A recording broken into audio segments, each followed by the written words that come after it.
ஒரு மாணவனை பார்த்தேன். என்ன தம்பி படிப்புலாம் எப்படி இருக்குது அப்படின்னு விசாரித்தேன். அவன் ரொம்ப அழுத்துக்கிட்டான்.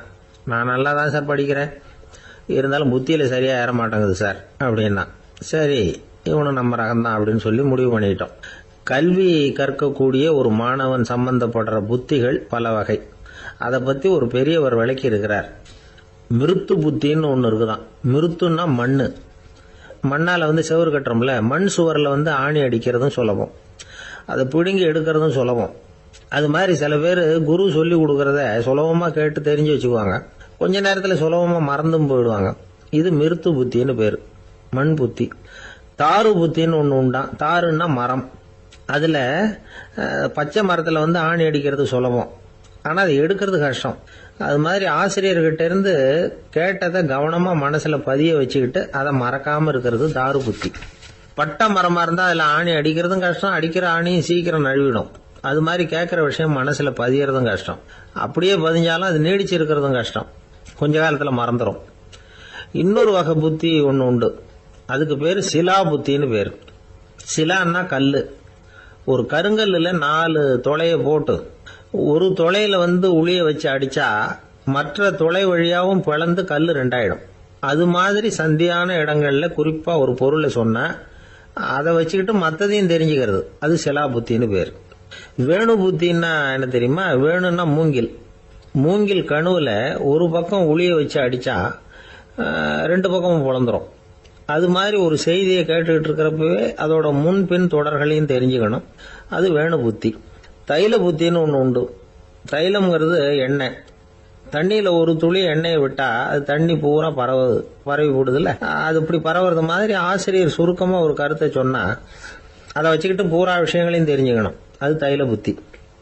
கற்பூர புத்தின்னு ஒன்று கேள்விப்பட்டிருக்கோம். அது எப்படின்னா, கற்பூரம் தீ பட்ட உடனே பிடிச்சிக்கும். ஆசிரியர் சொன்ன உடனே நுண்ணறிவோட பாடங்களை புரிஞ்சுக்கிறது இந்த வகை புத்தி. கரி புத்தின்னு ஒன்று. அது எப்படின்னா, கரியில் நெருப்பை வச்சு விசிறிய பிறகு அதுக்கப்புறம் அது கறி நெருப்பாகும். அது மாதிரி காலம்பரை சாயந்தர வேலைகளில் ஆசிரியர் பாடம் சொல்லி கொடுப்பார், அதை கொண்டு புரிஞ்சுக்கிறது இந்த வகை. கதலித்தண்டு புத்தின்னு ஒன்று சொல்லுவாங்க. கதலிங்கிறது வாழை மரம். வாழைத்தண்டில் தீ வைக்கிறது எவ்வளவு சிரமமோ அவ்வளவு சிரமத்தோட கல்வி கற்கிறது கதலித்தண்டு புத்தி. இதை தவிர இன்னும் சில வகையான மாணவர்களை கூட அடையாளம் காட்டுறாங்க. ஆசிரியர் சொன்னதில் நல்லதை மட்டும் எடுத்துக்கிறவன் அன்னம். ஆசிரியர் கிடைச்ச இடத்துல பாடத்தை கேட்டுக்கிட்டு பிறகு தனியாக உட்காந்து சிந்திக்கிறவன் பசு. பசுமாடு அப்படி தானே, புல்லு கண்ட இடத்துல மேயும், அதுக்கப்புறம் நிதானமாக அசை போட்டுக்கும். ஆசிரியர் சொன்னதை தவிர வேற எதையும் சொல்ல முடியாதவன் கிளி. பல இடங்களில் பாடங்கள் கேட்டு கடைசியில் ஒன்றும் புரியாமல் போகிறவன் ஆடு. ஆடு ஒரு செடியில் வயிறார மேயாது, ஒரே செடியில். இக்கரைக்கு அக்கறை பச்சைன்னா அங்கேயும் இங்கேயும் அலைஞ்சிக்கிட்டே இருக்கும். சில பேருக்கு எருமைன்னு பேர். எருமை எப்படின்னா, குளத்து நீரை கலக்கி தான் குடிக்கும். அது மாதிரி ஆசிரியர் மனசை நோக செய்து பயில்கிற மாணவர்கள்லாம் இந்த ரகம். இவ்வளவுலாம் இருந்தாலும் இந்த காலத்து மாணவர்கள்லாம் ஒரு தனி ரகம். ஒரு ஆசிரியர் வகுப்புல பாடம் நடத்திக்கிட்டு இருந்தார். இலக்கண வகுப்பு. இறந்த காலம், நிகழ்காலம், எதிர்காலம், past tense, present tense, future tense, இதை பற்றிலாம் பாடம் நடத்துகிறார். எல்லாம் சொல்லி கொடுத்துட்டு இப்போ நான் ஒரு வாக்கியம் சொல்லுவேன், அது என்ன காலம் அப்படிங்கிறத நீங்கள் சொல்லணும்னார் ஆசிரியர். சரி, நாங்கள் மாணவர்கள்லாம், நான் நாளைக்கும் பாடம் நடத்த போகிறேன், இது என்ன காலம் அப்படின்னு கேட்டார் ஆசிரியர். அதாவது நான் நாளைக்கும் பாடம் நடத்த போகிறேன், இந்த வாக்கியம் என்ன காலம்னு கேட்டார். ஒரு பையன் மெதுவாக எழுந்திரிச்சு சொன்னான், இது எங்க போதாத காலம் சார் அப்படின்னு சொல்லிவிட்டு உட்காந்துட்டானா. இருட்ட கண்டா பயம் உண்டாவதே, அது ஏன்? இப்படி ஒரு கேள்வியை ஒரு பெரியவர்கிட்ட கேட்டாங்க. அதுக்கு அவர் பதில் சொல்றார், மனிதனுடைய ஆதிகால வாழ்க்கையில தொற்றிக்கொண்ட பயம் இது வேரூன்றி இருக்குது, இன்னமும் போகல. 50,000 வருஷங்களுக்கு முன்னாடி மனுஷன் குகைகள்ல வாழ்ந்தான். பகல்ல பயம் இருக்காது, ராத்திரியில மிருகங்கள் தாக்கும், கொல்லும், நிம்மதியா தூங்க கூட முடியாது. அதனால இந்த மனுஷனுக்கு இரவுன்னா மரணம், பயம் அப்படின்னு பழகி போச்சு. மனிதர்களுடைய எல்லா மனசையும் சேர்த்து மொத்தமா ஒரு மனசு உண்டு. மனிதர்களுடைய நினைவு இந்த மொத்த மனசுல பதிஞ்சிருக்கு, பரவுது. இந்த மொத்த மனசுல இருட்டு பற்றிய பயம் பதிந்து நீடிக்குது அப்படிங்கிறார் அவர். இந்த காலத்துல இரவை பகலாக்கிறதுக்கு எவ்வளவு விளக்குகள்லாம் வந்தாச்சு. ராத்திரியிலேயும் மிருகங்கள் தாக்குங்கிற நிலைமை இல்ல. பாதுகாப்பான வீடுகள் விலங்குகளும் விலகி போயிடுதா, விலங்குகள்லாம் விலகி போயிடுது, வீடுகளும் பாதுகாப்பா இருக்குது. சரி, இருந்தாலும் அந்த பழங்கால பயம் இருட்டு பயம் இன்னமும் மனுஷனை விட்டு போகல. இன்னொரு விஷயம் என்னன்னா, இருட்டுல இருந்து வெளிச்சத்துக்கு வராத மனிதர்கள் இன்னைக்கு அதிகம். ஒரு ஆளு ஆத்துக்கு மீன் பிடிக்கிறதுக்காக போனான், இன்னும் விடியல, அதுக்குள்ள வலையை எடுத்துட்டு கிளம்பி போயிட்டான். வெளிச்சம் வர்றதுக்கு முன்னாடியே போய் சேர்ந்துட்டான். விடிகிற வரைக்கும் என்ன பண்றது, சும்மா கரையிலேயே உட்காந்து காலாட்டிட்டு இருக்கிறான். காலில் ஏதோ ஒரு சின்ன மூட்டை தட்டுப்பட்டது. இருட்டுல அது என்னன்னு சரியா தெரியல. மூட்டைக்குள்ள சின்ன சின்ன கல்லா நிறைஞ்சி இருக்குது. சும்மா பொழுது போகணுமேங்கிறதுக்காக இவன் அந்த மூட்டைக்குள்ள இருந்து ஒவ்வொரு கல்லா எடுத்து ஆத்துல வீசிக்கிட்டு இருக்கிறான். விடிகிற வரைக்கும் வேற வேலை இல்லைங்கிறதுனால எப்படி செஞ்சுக்கிட்டே உட்காந்துருக்கிறான். கிழக்க மெதுவா வெளிச்சம் தெரிய ஆரம்பிச்சது. பொழுது விடியறதுக்கான அறிகுறி. இதுக்குள்ள அந்த மூட்டையில இருந்த எல்லா கல்லையும் எடுத்து வீசி எறிஞ்சுட்டான். கடைசியா ஒரே ஒரு கல்லு மட்டும்தான் கையில பாக்கி இருந்தது. வெளிச்சம் வந்ததும் அந்த கல்லை பார்த்தான், அப்படியே திகைச்சு போயிட்டான்.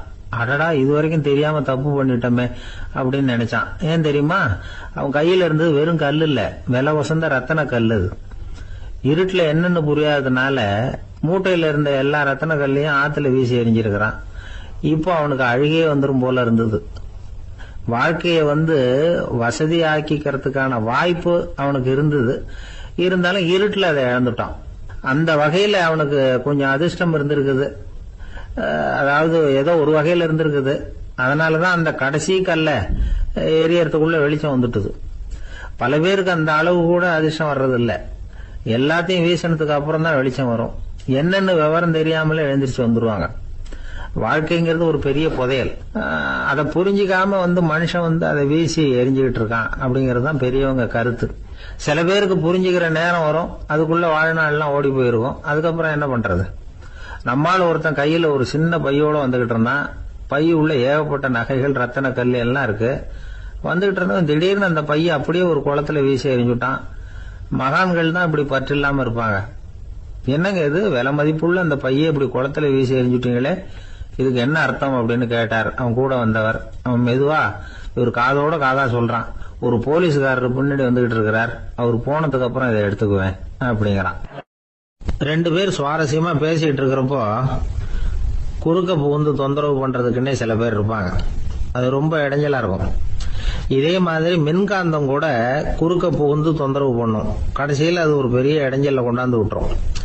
சில வீடுகளில் கேபிள் கனெக்ஷன் இல்லாம சில தனியார் டிவி காட்சிகள் தெரியும். அதுக்கு என்ன காரணம்னா இந்த மின்காந்த குறுக்கீடு தான் காரணம். இதைத்தான் சுருக்கமா EMI அப்படின்னு சொல்றாங்க. அதாவது எலக்ட்ரோ மேக்னெட்டிக் இன்டர்ஃபியரன்ஸ். இது ஏற்படக்கூடிய இடங்கள் எது எதுன்னு எடுத்துக்கிட்டா அது ஒரு பெரிய பட்டியலாவே போயிடும். இந்த EMI தொந்தரவு கேபிள் டிவியில மட்டும்தான் இல்ல, ராக்கெட் ஏவுதளத்துல உள்ள ரேடார்கள், அங்க உள்ள சில சக்தி வாய்ந்த தொலைத்தொடர்பு சாதனங்கள், விமான தளங்கள்ல உள்ள ரேடார்கள், கப்பல் தளங்கள்ல பொருத்தப்பட்டிருக்கக்கூடிய சக்தி வாய்ந்த ஆண்டனாக்கள், இப்படி நிறைய சொல்லலாம். காவல் நிலையங்கள்ல பயன்படுத்தப்படுகிற வயர்லெஸ் தொடர்பு சாதனங்கள் கூட ஓரளவுக்கு இந்த மின்காந்த அலைகளை வெளியிடும். நம்ம வீட்டில் உட்காந்துக்கிட்டு ரேடியோ கேட்டுக்கிட்டு இருப்போம் அல்லது டிவி பார்த்துக்கிட்டு இருப்போம். அந்த சமயத்தில் பக்கத்து தெருவில் ஒரு மோட்டார் சைக்கிள் அல்லது காரு, குறிப்பாக பெட்ரோல் இன்ஜின், அது போறப்ப அதில் உள்ள மின்காந்த மின்கலத்தில் அதாவது மேக்னட்டோ பேட்டரியில இருந்து வெளிப்படுகிற மின்காந்த அலை இங்க டிவியிலையும் ரேடியோவிலையும் கரகரப்பு உண்டு பண்ணும். சரி, இது பெருசா என்ன இடைஞ்சல உண்டு பண்ணிட போகுது அப்படின்னு நாம அலட்சியமா நினைக்கலாம். வயசானவங்களுக்கு மறதி நோயின்னு ஒண்ணு வரும்ல, அல்ஷமீர், அதாவது மூளையில உள்ள செல்கள் செயலிழந்து போயிடுறது. அது செய்ய வேண்டிய வேலையை மறந்துடும். மனைவியே எதிரில் நின்னா கூட உன்னை எங்கேயோ பார்த்தது மாதிரி தெரியுதே அப்படின்னு சொல்லிட்டு இருப்பாங்க. அப்படி ஒரு மறதி. இந்த விசித்திரமான நோய்க்கு இதுவரைக்கும் மருந்தே இல்லைன்னு வேற சொல்றாங்க. இந்த மைக்ரோ ஓவன் அப்படின்னு சொல்லக்கூடிய சமையல் அடுப்புகள் கூட மின்காந்த அலைகளை வெளியிடுது. சமயத்தில் சில தொழிற்சாலைகள்ல கூட பெரிய விபத்துக்களை இந்த EMI உண்டு பண்ணிவிடும். இதை பத்தி தீவிரமா சிந்திக்க ஆரம்பிச்சதே ஒரு விபத்துக்கு பிறகுதான். அமெரிக்காவுக்கும் வியட்நாமுக்கும் இடையில போர் நடந்தது. அந்த சமயம் அமெரிக்காவுக்கு சொந்தமான விமானம் தாங்கி கப்பல் ஒண்ணு வியட்நாமை தாக்கிறதுக்கு தயாரா ஏவுகணைகளோட கடல்ல நிறுத்தி வைக்கப்பட்டிருந்தது. தற்செயலா அந்த பகுதியில கப்பல் தொலைத்தொடர்பு பகுதிக்கு அருகில ஊடுருவிய இந்த சக்தி வாய்ந்த ரேடியோ அலைகள் ஏவுகணையில இருந்த மின்னணு சர்க்கியூட்டை பூர்த்தி செஞ்சு வச்சுட்டுது. அவ்வளவுதான், ஏவுகணை அங்கேயே வெடிச்சு செதறி போச்சு. 130 பேர் அந்த இடத்திலேயே உடல் கருகி செத்து போட்டாங்க. ஏகப்பட்ட பொருள்கள் நாசம். இந்த விபத்துக்கான காரணம் என்னங்கிறத உடனடியா யாராலையும் கண்டுபிடிக்க முடியல. ரொம்பவும் கடுமையா முயற்சி பண்ணி கடைசியா கண்டுபிடிச்சாங்க, இது இந்த இஎம்ஐ வேலை தான் அப்படின்னு. மின்னணு தொலைபேசிகள் இருக்கு, இதுல பேசும்பொழுது நம்ம காதை அதாவது செவியை ஊடுருவக்கூடிய மின்காந்த அலையானது மூளைக்கு போய் அங்க மூளை கட்டிகளை உருவாக்க ஊக்கம் கொடுக்குது அப்படின்னு வேற கண்டுபிடிச்சிருக்கிறாங்க. இந்த இஎம்ஐ ரொம்ப குறைஞ்ச மின்காந்த அழுத்தத்துல நமக்கு எந்த பாதிப்பையும் ஏற்படுத்துறது இல்லை. மின்காந்த அலைகள் அழுத்தத்தோட இருக்கிற இடங்கள்ல ரொம்ப நேரம் இருந்தோம்னா நம்ம உடம்பின் வெப்பநிலை 2 டிகிரி செல்சியஸ் வரைக்கும் அதிகரிக்குதாம். அதனால வெப்பநிலையை சீராக்கிறதுக்கு இதய துடிப்பும் அதிகரிக்குது. இப்படிலாம் கண்டுபிடிச்சிருக்கிறாங்க. இப்பெல்லாம் இந்த மின்காந்த குறுக்கீடுகளை தடுக்கிறது எப்படி அப்படின்னு விஞ்ஞானிகள் யோசனை செய்ய ஆரம்பிச்சிருக்கிறாங்க. இந்த விஷயத்துல அலட்சியமா இருந்தோம்னா எதிர்காலத்துல நிறைய பேருக்கு இந்த ஞாபக மறதி நோய் வந்துடும். அப்புறம் அது ரொம்ப கஷ்டமா போயிடும். ஒரு குடும்ப தலைவர் தன் மனைவியை பார்த்து, யார் நீ, உன்னை எங்கேயோ பார்த்தது மாதிரி இருக்குதே அப்படின்னு சொல்லிட்டு இருந்தார். உடனடியா அவரை போய் பார்த்தேன். வாங்க டாக்டர் கிட்ட போகலாம் அப்படின்னு. அவரு என்னை தனியா அழைச்சிட்டு போய் காதோட காதா மெதுவா சொல்றார், இத பாருப்பா, என் கையில பணம் இல்லாத போகலாம் அப்படி மறதி நோய் வந்துட்டது மாதிரி நடிச்சுக்கிட்டு இருப்பேன், அவ்வளவுதான், அதை நீ கண்டுக்காத அப்படின்னார். ஒரு ஊர்ல ஒரு பெரிய செல்வந்தர் இருந்தார். பணத்துக்கு பஞ்சம் இல்லை. அதனால இந்த உலகத்துல முடியாத காரியம் எதுவும் இல்லைன்னு நினைச்சார். பணம் இருந்தாலே அந்த நினைப்பு தானா வந்துடும். அதனால இவரும் அப்படி நினைச்சதுல ஒன்றும் தப்பு இல்லை. அந்த ஊருக்கு குருநானக் ஒரு தடவை வந்தார். அவருக்கு இந்த செல்வந்தர் ரொம்ப பிரமாதமா ஒரு வரவேற்பு கொடுத்தார். ஊர் எல்லையிலேயே எங்க வீட்டுக்கு விருந்து சாப்பிட்டுட்டு போகணும்னு கேட்டுக்கிட்டார். அவரும் சரின்னு ஒத்துக்கிட்டார். உடனே தன்னுடைய பங்களாவில் ஒரு பெரிய விருந்துக்கு ஏற்பாடு பண்ணார். குருநானக் அழைச்சிட்டு வீட்டுக்கு போனார், உட்கார வச்சார். ஐயா, நான் இந்த ஊர்லயே ரொம்ப பெரிய வசதி உள்ளவன், என்னால எல்லாம் முடியும், உங்களுக்காக நான் என்ன செய்யணும்னு சொல்லுங்க, எதுவா இருந்தாலும் பரவாயில்ல, எவ்வளவு செலவானாலும் பரவாயில்ல, என்னால செய்ய முடியும், என்ன செய்யணும்னு சொல்லுங்க, அது போதும், நான் செய்யறேன் அப்படின்னு நான் ரொம்ப பணிவா. இதை கேட்டதும் குருநானக் சிந்திச்சார் கொஞ்ச நேரம். அதுக்கப்புறம் தன்னோட சட்ட பைக்குள்ள கையை விட்டு ஒரு பழைய ஊசி ஒன்னு எடுத்தார். அந்த செல்வந்தர்கிட்ட கொடுத்தார். இத பாருங்க, இவ்வளவு தூரம் நீங்க கேட்கறதுனால சொல்றேன், எனக்கு நீங்க செய்ய வேண்டிய உதவி இதுதான். ஊசிய கையில வாங்கிக்கிட்டு இதை என்ன செய்யணும் சொல்லுங்க அப்படின்னாரு அவரு. நீங்க செய்ய வேண்டியது என்னன்னா, இந்த ஊசிய பத்திரமா வச்சிருக்கணும். நாம 2 பேரும் இறந்து போனதுக்கு பின்னாடி இன்னொரு உலகத்துல நாம சந்திக்கக்கூடிய வாய்ப்பு இருக்குது. அப்ப இந்த ஊசியை என்கிட்ட கொண்டாந்து கொடுக்கணும். இதுதான் நீங்க எனக்காக செய்ய வேண்டிய உதவி அப்படின்னார் குருநானக் லேசா சிரிச்சுக்கிட்டே. இதை கேட்ட உடனே இந்த பெரியவர் முழிக்க ஆரம்பிச்சிட்டார். அது எப்படிங்க, நான் சாகிறப்ப எப்படி இந்த ஊசியை எடுத்துக்கிட்டு இன்னொரு உலகத்துக்கு வர முடியும்னார். ஊசி மாதிரி ஒரு சின்ன பொருளை கூட இந்த உலகத்தை விட்டு நாம போறப்ப எடுத்துட்டு போக முடியாதுங்கிறப்போ உங்களோட செல்வத்தையெல்லாம் எப்படி அங்க எடுத்துட்டு வர போறீங்க அப்படின்னு கேட்டார் குருநானக். அதுக்கப்புறம் தான் அந்த பெரியவர் யோசிக்க ஆரம்பிச்சாராம். குருநானக் சொல்றார், இத பாருங்க, நாம செய்யற நல்லது கெட்டதுதான் கடைசி வரைக்கும் நம்ம கூட இருக்கும். அடுத்தவங்க நல்லா இருக்கணுங்கிறதுக்காக பொருளை செலவு செய்யணும். அப்படி செய்யலைன்னா எந்த பிரயோஜனமும் இல்லை அப்படின்னார். அதுக்கப்புறம் தான் அந்த செல்வந்தரின் அறிவு கண் திறந்துதான். உடனே குருநானக்க வணங்கினார். ஐயா, என்கிட்ட இருந்த ஆணவம் போயிட்டுது, இனிமே என்கிட்ட இருக்கிற செல்வத்தை நல்ல வழியில செலவழிப்பேன் அப்படின்னாராம். நம்ம கிட்ட இருக்கிற பணம் எப்பவும் நம்ம கூடவே வந்துகிட்டு இருக்காதுங்கிறதுக்கு இது ஒரு உதாரணம். அதுக்காக நாம பணம் சேர்க்கறத பத்தி கவலைப்பட வேண்டியதில்லை, பேசாம படுத்து தூங்கிட்டு இருந்தா போதும் அப்படின்னு இதுக்கு அர்த்தம் பண்ணிக்கப்படாது. முறையான வழியில பணம் சேர்க்கணும், அதை முறையான வழியில செலவு பண்ணணும். அதனால ஏற்படக்கூடிய மன நிறைவு இருக்கு பாருங்க, அது அனுபவிச்சவங்களுக்கு தான் தெரியும். சொர்க்கத்துக்கு போறவங்க இங்க இருந்து பணத்தை எடுத்துட்டு போக முடியாது. ஆனா நம்ம செல்வத்தை இங்க மத்தவங்களுக்கு பயன்பட செய்து அதனால ஏற்படுற புண்ணியம் இருக்கு பாருங்க, அதை எடுத்துட்டு போக முடியுமா. இதுதான் ஆன்மீகவாதிகள்லாம் சொல்ற கருத்து. ஜான் நியூட்டன் ஒருத்தர், அவரு சொன்னார், நான் எப்பவாவது சொர்க்கத்துக்கு போய் சேர்ந்தேன்னா அங்க 3 அதிசயங்களை பார்ப்பேன்னார். என்னன்னு கேட்டாங்க. நான் யார் யாரு இருக்க மாட்டாங்கன்னு நினைச்சுக்கிட்டு இருந்தானோ அவங்கள சில பேர் அங்க இருப்பாங்க, அது ஒரு பெரிய அதிசயம்னார். சரி, அடுத்தது என்ன? 2வது அதிசயம் என்னன்னா, அங்க இருப்பாங்கன்னு நான் எதிர்பார்த்த சில பேர் அங்க இருக்க மாட்டாங்க அப்படின்னார். சரி, 3வது பெரிய ஆச்சரியம் என்ன அப்படின்னா, நான் அங்க இருக்க பாருங்க, அதுதான் அந்த 3வது அதிசயம் அப்படின்னாராம். லோகமான்ய பால கங்காதர திலகர் இருந்தார்ல, அவருக்கு 15 வயசுலயே கல்யாணம் நடந்துதான். மனைவி பேரு தபிபாய். ரொம்ப பெரிய குடும்பத்து பொண்ணு, நல்ல குணம்.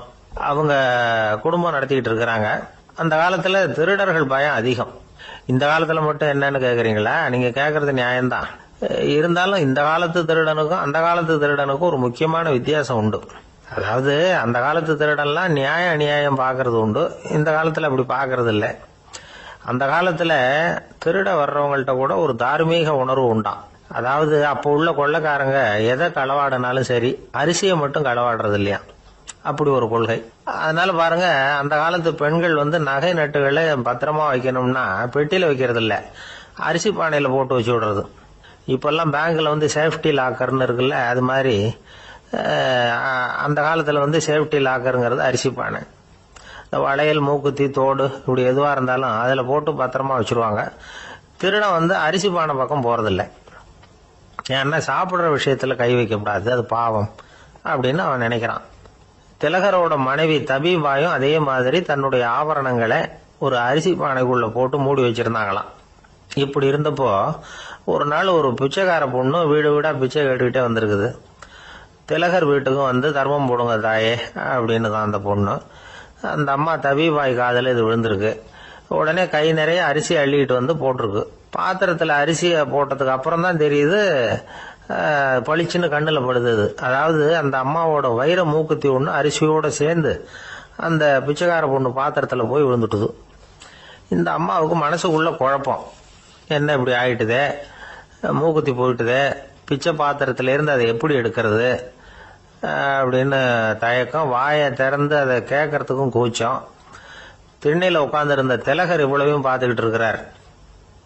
மனைவியின் மனசுக்குள்ள நடக்கிற மௌன போராட்டத்தை அவர் நல்லா புரிஞ்சுக்கிட்டாராம். மனைவியை பார்த்து சொன்னாராம், தபிபாய், இது தெய்வ சம்மதம். அவளுக்கு சேர வேண்டிய மூக்குத்தி அவகிட்ட போயிட்டுது.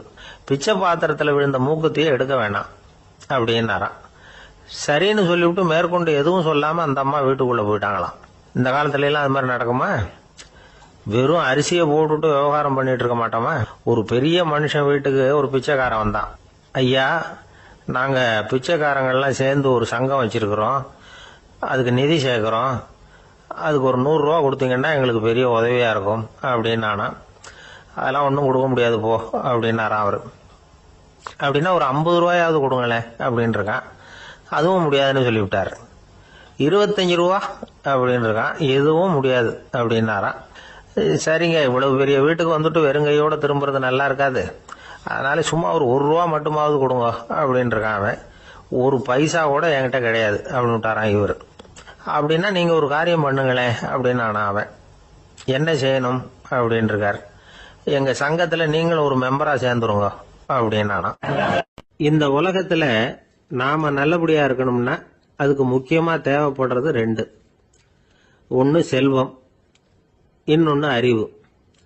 சரி, இது 2ல சிறந்தது எது அப்படின்னு ஒரு கேள்வி கேட்டா என்ன பதில் சொல்றது? இதே கேள்விய ஹஸ்ரத் அலி அவர்கள் கிட்ட கேட்டாங்களாம். அவர் ஒரு பெரிய அறிஞர். கேள்வி கேட்டவங்களும் சாதாரண ஆட்கள் இல்லை, இவங்களும் அறிஞர்கள். ஒரு நாள் ஹஸ்ரத் அலி அவர்கள்கிட்ட 10 அறிஞர்கள் வந்தாங்களாம். ஐயா, நாங்க 10 பேரும் உங்ககிட்ட ஒரே கேள்வியை தான் கேட்க வந்திருக்கிறோம், ஆனா எங்க 10 பேருக்கும் நீங்க தனித்தனியா பதில் சொல்ல முடியுமா அப்படின்னு கேட்டிருக்காங்க. அதாவது அவங்க ஒரே கேள்விக்கு இவர்கிட்ட இருந்து 10 விதமான பதில் எதிர்பார்க்கறாங்க. சரி கேளுங்க, என்ன கேள்வி அப்படின்னாரு அவர். அப்பதான் அவங்க கேட்டாங்களாம், செல்வம், அறிவு, இது 2ல சிறந்தது எது? இதுதான் கேள்வி. ஹஸ்ரத் அலி என்ன பண்ணார் தெரியுமா? அவங்கள ஒவ்வொருத்தரா கூப்பிட்டார். ஒவ்வொரு விதமான பதில சொல்லி அனுப்புனார். முதல்ல ஒருத்தரை கூப்பிட்டார், சொன்னார், அறிவுங்கிறது தீர்க்கதரிசிகள், ஞானிகள், மகான்கள் இவங்களோட பரம்பரை சொத்து. ஆனா செல்வம்ங்கிறது கொடுங்கோலரின் ஆயுதம், அதனால அறிவு தான் சிறந்தது அப்படின்னார். ரெண்டாவது ஆளை கூப்பிட்டார். உங்ககிட்ட செல்வம் இருந்தா நீங்க தான் அதை காப்பாற்றணும். ஆனா அறிவு உங்களை எப்பவும் காப்பாற்றும். ஆகவே அறிவு தான் சிறந்தது அப்படின்னார். மூணாவது ஆளை கூப்பிட்டார். செல்வந்தனுக்கு எப்போதும் விரோதிகள் அதிகம், ஆனா அறிஞனுக்கு நண்பர்கள் அதிகம், அதனால அறிவு தான் சிறந்ததுன்னார். அடுத்தவரை கூப்பிட்டார். செல்வம் அடுத்தவங்களுக்கு கொடுக்க கொடுக்க குறையும், ஆனா கல்விங்கிறது அதிகரிச்சுக்கிட்டே வரும், கொடுக்கறதுனால குறையாது, அதனால அறிவு தான் சிறந்ததுன்னார். இன்னொருத்தரை கூப்பிட்டார். அறிவுள்ளவன் எப்பவும் அதை அடுத்தவங்களுக்கு வாரி வழங்கிக்கிட்டே இருப்பான், அதனால அவங்ககிட்ட தாராளத்தன்மை இருக்கும். ஆனா செல்வந்தன் கிட்ட கஞ்சத்தனம் தான் இருக்கும், அதனால அறிவு தான் சிறந்ததுன்னார். ஆறாவது நபரை கூப்பிட்டார். செல்வத்தை கள்வர்கள் திருடிட்டு போக முடியும், ஆனா அறிவை அப்படி திருடிட்டு போக முடியாது அப்படின்னார். ஏழாவது நபரை கூப்பிட்டார். செல்வம் கால ஓட்டத்துல அழிஞ்சிரும், ஆனா அறிவை கால ஓட்டம் ஒன்றும் பண்ண முடியாது, ஆகவே அறிவே சிறந்ததுன்னார். எட்டாவது ஆளை கூப்பிட்டு சொன்னார். செல்வத்துக்கு எப்பவும் எல்லை உண்டு, நிறை உண்டு, அளவு உண்டு, கணக்கு உண்டு, ஆனா அறிவுக்கு அப்படிப்பட்ட எல்லை எதுவும் கிடையாது, அதனால அதுதான் சிறந்ததுன்னார். அடுத்தவனை கூப்பிட்டார். செல்வம் உள்ளத்துல உள்ள ஒளியை போக்கிவிடும், இருட்டை உண்டாக்கிவிடும், விரிந்த மனப்பான்மையை குறுகலாக்கிவிடும். ஆனா அறிவு அப்படி இல்லை, இருண்ட உள்ளத்துல ஒளியை பாய்ச்சி அதை விசாலப்படுத்துது, அதுதான் சிறந்ததுன்னார். கடைசியா 10வது நபரை கூப்பிட்டார். செல்வம் மனசுல செருக்கை உண்டாக்குது, ஆணவத்தை ஏற்படுத்துது, அதனால நானே கடவுள்னு நினைக்கிற அளவுக்கு மனுஷனை தாழ்த்தி விடுது, ஆனா அறிவு பணிவையும் பண்பாட்டையும் வளர்க்குது, அதனால அறிவு தான் சிறந்ததுன்னார். ஆக இப்படி 10 பேருக்கும் 10 விதமா பதில் சொன்னது மூலமா ஹஸ்ரத் அலி அவர்கள் அறிவு தான் செல்வத்தை விட சிறந்தது அப்படிங்கறதுக்கு 10 காரணங்களை சுட்டி காட்டியிருக்கார். அந்த அறிஞர் 10 பேர் கேட்ட ஒரே கேள்விக்கு 10 பதில் சொன்னார்.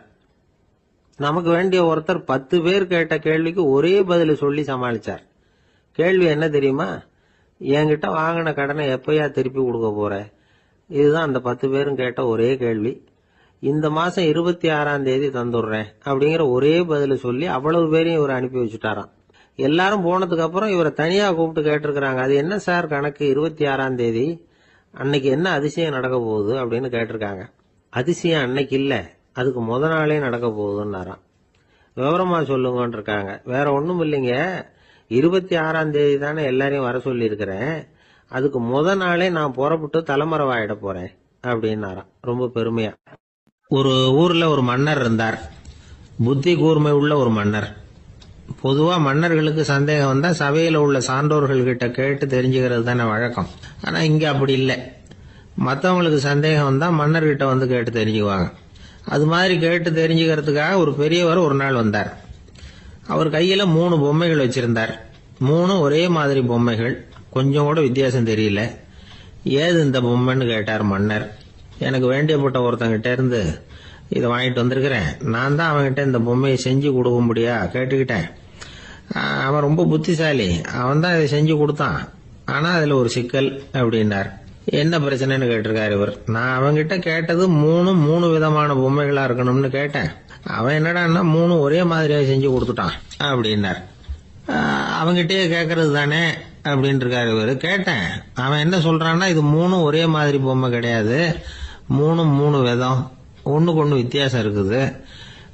இந்த 3 பொம்மையும் 3 விதமான நண்பர்களுக்கு உதாரணங்கள் அப்படின்னு சொல்றான். எனக்கு ஒன்னும் புரியல, அதுதான் உங்ககிட்ட வந்தேன் அப்படின்னார். சரி, அந்த பொம்மைகளை இப்படி கொடுங்க அப்படின்னு வாங்கினார் மன்னர். எடுத்துக்கிட்டு உள்ள போனார். கொஞ்ச நேரம் கழிச்சு வெளியில வந்தார். அதுக்கப்புறம் சொன்னார், பாருப்பா, அவன் சொன்னது சரிதான், 3 விதம் தான்.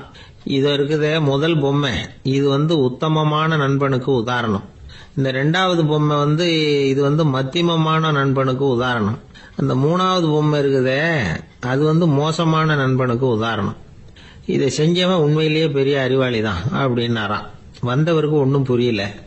பார்த்தா ஒன்னும் வித்தியாசம் தெரியலையே அப்படின்னு அவன் குழம்பி போய் நிக்கிறான். இப்போ அந்த மன்னர் விளக்கம் கொடுக்கிறார். அந்த 3 பொம்மையையும் எடுத்து முன்னாடி வச்சார். ஒரு மெல்லிய கம்பியை கையில எடுத்தார். அந்த முதல் பொம்மை காதுல விட்டார். கொஞ்ச தூரம் உள்ள போய் அப்படியே நின்னுட்டுது அந்த கம்பி. அப்புறம் 2வது பொம்மை காதுல அந்த கம்பியை விட்டார். அந்த கம்பி என்னாச்சுன்னா அப்படியே அது வாய் வழியா வெளில வந்தது. 3வது பொம்மை காதுல கம்பியை செலுத்தினார். அது நேரா இன்னொரு காது வழியா வெளியில வந்தது. இந்த முதல் வகை இருக்குதே, அது மாதிரியான நண்பர்கள் எப்படி தெரியுமா?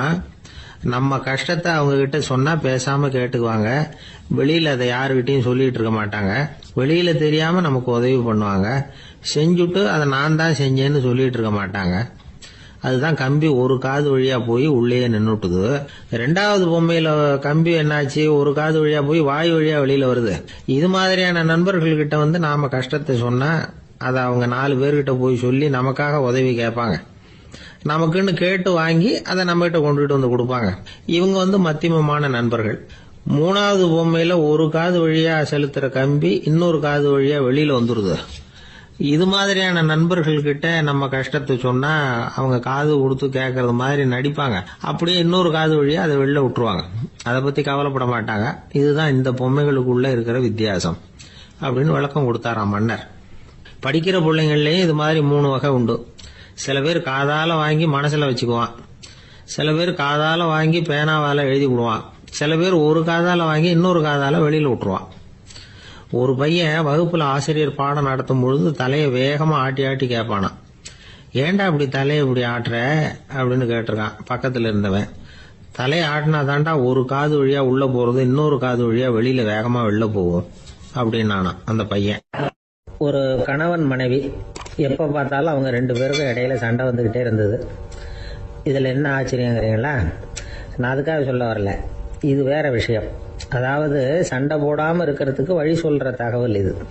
நான் சொன்ன அந்த கணவன் மனைவி எப்படின்னா, கணவன் ஒரு வார்த்தை சொன்னா மனைவி கிட்ட இருந்து 2 வார்த்தை பதிலா வரும். இதுக்கு கணவன் கிட்ட இருந்து 4 வார்த்தை பதிலா வரும். இப்படி வார்த்தைகள் பெருகி போய் கடைசியில வம்புல வந்து முடியும். அந்த அம்மா பொறுத்து பார்த்தாங்க. அவங்களால தாக்கு பிடிக்க முடியல. பக்கத்து வீட்லயும் ஒரு கணவன் மனைவி இருந்தாங்க. அவங்களுக்குள்ள சண்டை வர்றதில்லை. அது எப்படி அவங்களால மட்டும் சண்டை போடாம இருக்க முடியுது அப்படின்னு இந்த அம்மாவுக்கு ஆச்சரியம். ஒரு நாள் நேரா பக்கத்து வீட்டு அம்மா கிட்டே போய், ஏம்மா நீங்க எப்படி கணவனும் மனைவியும் சண்டை போட்டுக்காம இருக்கிறீங்க, அது எப்படி முடியுது உங்களால அப்படின்னு கேட்டாங்க. அதுக்குன்னு ஒரு மருந்து இருக்குது, அதை சாப்பிட்டா சண்டை வராது அப்படின்னாங்க அவங்க. சரிங்க, அந்த மருந்தை அவரு சாப்பிட மாட்டேன்னு சொல்லிட்டா என்ன பண்றது அப்படின்னு கேட்டிருக்கிறாங்க இவங்க. அந்த மருந்து அவருக்கு இல்லம்மா, உனக்கு தான் அப்படின்னாங்களாம் அவங்க. அப்படியா, அப்படின்னா கொடுங்க, ரொம்ப நல்லதா போச்சு. அதை எப்படி சாப்பிடுறதுங்கிற விவரத்தையும் சொல்லுங்க, எங்க அது கிடைக்கும்ங்கிறதையும் சொல்லுங்க, வாங்கிக்கிறேன் அப்படின்னு கேட்டாங்களாம் இவங்க. வேற எங்கேயும் போய் வாங்க வேண்டாம், என்கிட்டே இருக்க அந்த மருந்து, அதில் கொஞ்சம் தர்றேன், வாங்கி வச்சுக்க. உன் வீட்டுக்காரர் உன்னோட சண்டையை ஆரம்பிக்கிற போகலாம், நீ இந்த மருந்துல 1 அவுன்ஸ் வாயில ஊற்றிக்கணும். அதை உடனே குடிச்சிடக்கூடாது, ஒரு 5 நிமிஷமாவது அது வாயில இருக்கணும், அதுக்கப்புறம் குடிச்சிடலாம் அப்படின்னு சொல்லி ஒரு பாட்டில் மருந்தை இந்த அம்மா கிட்ட கொடுத்து அனுப்புனாங்களாம். மருந்தை எடுத்துக்கிட்டு இந்த அம்மா வீட்டுக்கு வந்திருக்கிறாங்க. வீடு பூட்டி இருந்ததுனால கணவன் வந்து வாசல்லையே காத்துக்கிட்டு இருக்கிறான். மனைவியை கண்டதும் சண்டை போட ஆரம்பிச்சிட்டான். வீட்டை பூட்டி விட்டு எங்கே போய் தொலைஞ்ச, எவ்வளவு நேரமாக ஒரு மனுஷன் வாசல்லையே காத்துட்டு கிடக்கிறது அப்படி இப்படின்னு கத்த ஆரம்பிச்சிட்டான். மனைவி இதுக்கு பதிலே சொல்லலை. அந்த அம்மா வீட்டை திறந்தாங்க, சமையல் அறைக்குள்ளே போனாங்க, 1 அவுன்ஸ் மருந்தை வாயில் ஊற்றிக்கிட்டாங்க. அன்னைக்கு சண்டை வந்து மேற்கொண்டு வளரவே இல்லை, நின்றுட்டுது. மருந்து பரவாயில்லை. அதுக்கப்புறம் பல சந்தர்ப்பங்களில் சண்டை வரும் போல இருக்கிற போதெல்லாம் இந்த மருந்து அதை நிறுத்தியிருக்கு. பிரமாதமான மருந்தாக இருக்குது இதை கொஞ்சம் அதிகமாகவே வாங்கி வீட்டில் வச்சுக்க வேண்டியது தான் அப்படின்னு முடிவு பண்ணிட்டு இந்த அம்மா மறுபடியும் பக்கத்து வீட்டு அம்மாட்ட போனாங்க. எவ்வளவு விலையானாலும் சரி, நான் காசு கொடுத்து வாங்கி வச்சுக்கிறேன், எந்த கடையில் இருக்குது இந்த மருந்து சொல்லுங்க அப்படின்னு கேட்டாங்க. இந்த மருந்துக்கு விலையே கிடையாதுங்க, இலவசமாகவே கிடைக்கும்னாங்களாம் அவங்க. அது எப்படி விலை இல்லாமல் இதை விற்க முடியுது அப்படின்னு கேட்டாங்களாம் இவங்க. அது மருந்தாக இருந்தால் தானே விலை வைக்கிறதுக்கு, அது வெறும் தண்ணி தானே அப்படின்னாங்களாம். வெறும் தண்ணியா சண்டையை நிறுத்துது அப்படின்ட்டு இருக்காங்க இவங்க. அது சண்டையை நிறுத்தல, உன்னோட மௌனம் தான் சண்டையை நிறுத்துது. நீ வாயில தண்ணியை வச்சுக்கிறதுனால எதிர்த்து பேசுறது இல்லை, அதனால உன்னுடைய கணவர் கோபம் வந்து சாந்தமாயிடுது அப்படின்னாங்களாம் அவங்க. இந்த கதையிலிருந்து சண்டையை நிறுத்துற மருந்து எதுன்னு தெரிஞ்சுக்கிட்டோம் இல்லையா? ஒருத்தர் என்ன பண்ணாரு, பாட்டில்ல வந்து தண்ணியை ஊற்றி வச்சுக்கிட்டு அவர்கிட்ட வர்றவங்களுக்கெல்லாம் இதை சிபாரிசு பண்ணலாம்னு நினைச்சுக்கிட்டு உட்காந்துருந்தார். ஒரு அம்மா வந்தாங்க. இதை கேட்டுவிட்டு இதையே ஒரு மருந்து மாதிரி கொடுக்கலாம்ங்கிறது அவர் முடிவு. அதனால பாட்டிலில் தண்ணி அடைச்சி வச்சுக்கிட்டு அதில் கலருக்காக என்னத்தையோ ஒரு ஜீரகம் அது மாதிரி எதையாவது கலந்து வச்சுக்கிட்டு ஒரு மருந்து மாதிரி ஒரு பாவனையில் வச்சுக்கிட்டு உட்காந்துருக்காரு. யாராவது வீட்டில் சண்டைன்னா என்கிட்ட வாங்க மருந்து தரேன்னு. ஒரு அம்மா வந்தாங்க. எனக்கு என் வீட்டுக்காரருக்கும் அடிக்கடி சண்டை வருதுங்க அப்படின்ட்டு இருக்காங்க. கவலைப்படாதம்மா, நான் ஒரு மருந்து தரேன்னு சொல்லி வீட்டுக்குள்ளே போய் ஒரு பாட்டில் எடுத்து வந்து கொடுத்தாரு. பாட்டிலில் இருக்கிறது என்னங்கிறத சொல்லிவிட்டு அது பேரில் மரியாதை வராது இல்லையா, அதனால் சொல்லலை. அந்த அம்மா வாங்கிட்டு போனாங்க. 4 நாள் கழித்து திரும்பி வந்தாங்க.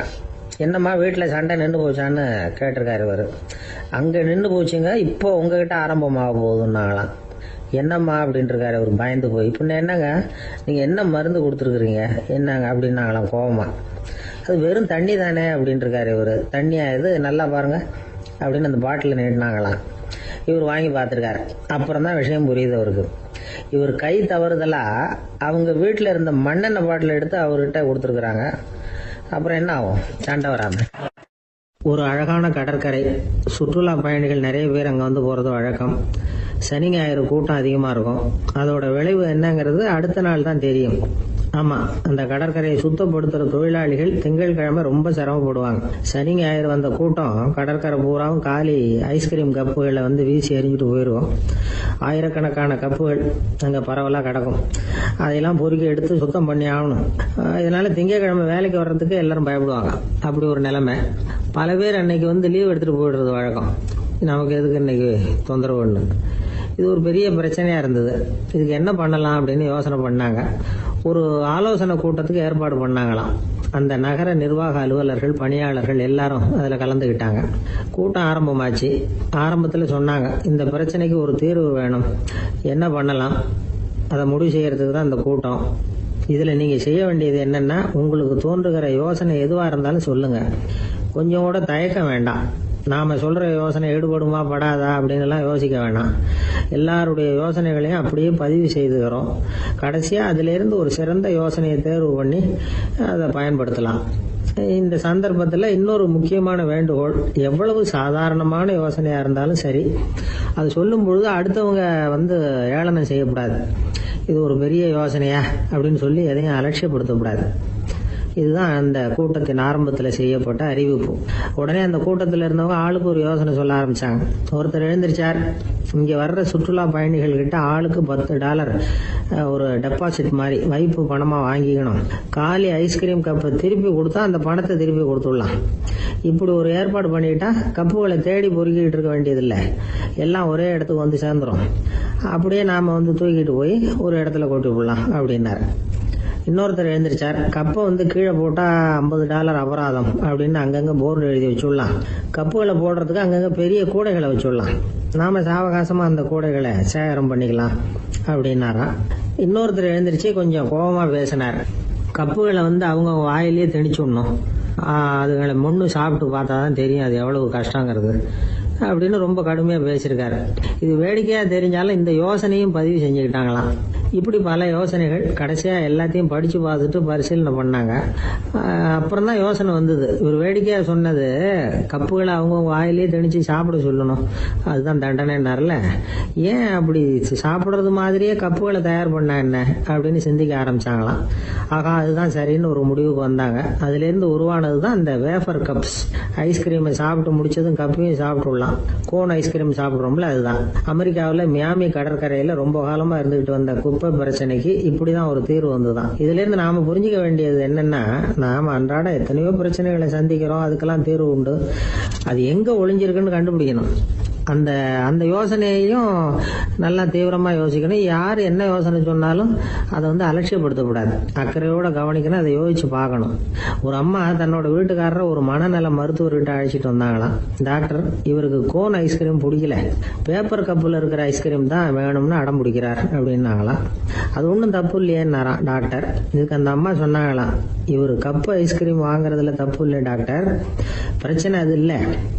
அப்புறம் வேற என்னன்னு கேட்டிருக்காரு. வாங்கினதும் ஐஸ்கிரீமை கீழே கொட்டிவிட்டு அந்த பேப்பர் கப்பை மட்டும் விரும்பி சாப்பிடுறார், அதனால தான் உங்ககிட்ட அழைச்சிட்டு வந்தேன் அப்படின்னா. ஒரு ஊர்ல ஒரு ராஜா இருந்தார். அந்த ராஜாவுக்கு ஒரு மந்திரி. ராஜா ரொம்ப நியாயமானவர், நேர்மையானவர், கண்டிப்பானவர். தப்பு செய்யறது யாரா இருந்தாலும் தண்டனை கொடுப்பார். வேண்டியவங்களுக்கு ஒரு நியாயம், வேண்டாதவங்களுக்கு ஒரு நியாயம்ங்கிறதெல்லாம் அவர்கிட்ட கிடையாது. ஒரு சமயம் அரசவையில் அந்த அமைச்சரே வந்து விதிமுறைகளுக்கு புறம்பா ஏதோ நடந்துகிட்டு இருக்கார். மன்னருக்கு கோபம் வந்துட்டுது. உடனே அந்த அமைச்சரை கிட்டத்தில் கூப்பிட்டு அவர் கன்னத்தில் ஓங்கி ஒரு அறை கொடுத்துட்டாராம். உடனே அந்த அமைச்சர் என்ன பண்ணார் தெரியுமா? நேரா போனார்.